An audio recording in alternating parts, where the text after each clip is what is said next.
Welcome to the Santhouse House. If you have been around our channel a little bit, then you know that we are in the adoption process currently. We are waiting to be matched. And if you're new to our channel, welcome. We are glad that you're here. And in today's video, we wanted to talk about adoption terminology, or using positive adoption language. There are a lot of words or phrases that are used to talk about adoption that come from outdated things, and as part of our training, we've been learning a lot of newer or better ways to say or phrase things, and as we've learned those things, we thought it might be helpful to share some of those things with you as well. As we've learned these new words, it has taken a lot of work to change the words that we do use, and is definitely still a work in progress. And through sharing our experience, we hope that you will think about the way that you speak about adoption as well. So we are going to go through a bunch of different phrases. We're going to give you the more negative words that are often said, and then give you the replacement, more positive words. So the first phrase is she gave up or put up her child for adoption, and we want to replace that with she placed her child for adoption. So when we use the words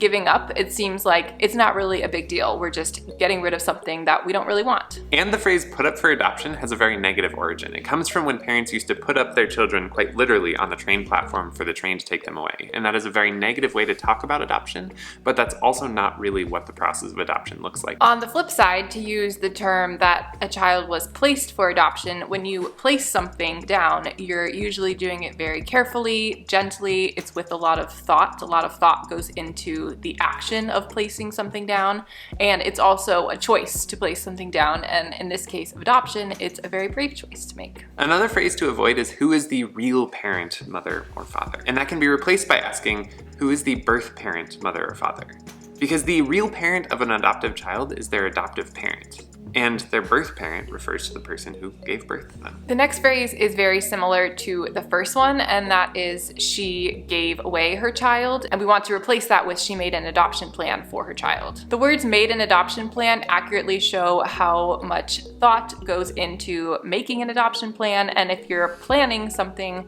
that also shows that a lot of thought went into it and it wasn't just a rash decision. Another phrase to stay away from is she chose to keep the baby, and instead say she chose to make a parenting plan, or she chose to parent the baby. The reason that this is such an important distinction is that for a birth mother to choose to make a parenting plan is a very good outcome. And when you say the phrase she decided to keep the baby, it sounds almost like a negative thing. And it's not. The next phrase to stay away from is how much are you paying for the baby? And instead we want to say how much are you paying for the services? When you adopt, you are not paying for the baby. In fact, you're not paying anything directly to the birth parents. However, you are paying for all of the adoption training, any fees, services provided by the agency, legal fees, travel costs, and you might be paying for some medical bills for the birth mother and to make sure that all of her needs are met, such as having a roof over her head and the food that she needs. Another phrase to avoid is she had an unwanted pregnancy, and instead say she had an unexpected pregnancy. And remember, the adoptive child is still a person, and it matters that they know that they are wanted. And so it's not good to talk about them in a light that says you were unwanted right from that first minute. The next phrase to avoid is are you his adoptive parents, or is he your adoptive child? And instead we should just say are you his parents, or is he your child? The child that we hope to adopt in the future will be our child, just like our biological children, and we will be the parents to all of them. So there's really no reason to make that distinction. And we also don't want our adopted child to feel like they are any less our child. And the final phrase that we're including in this list is saying she is adopted versus saying she was adopted. There are two reasons that this distinction is very important. The first is that when you're saying this child is adopted, it implies that it could be an ongoing thing. And when this child was adopted into our home, that was the only time that they will be adopted. This is permanent. It will not happen again. And the second thing is that anytime we are talking about people, we want to use what's called person-first language, which means we don't want to identify any one attribute they have as being more important than the fact that they are a person.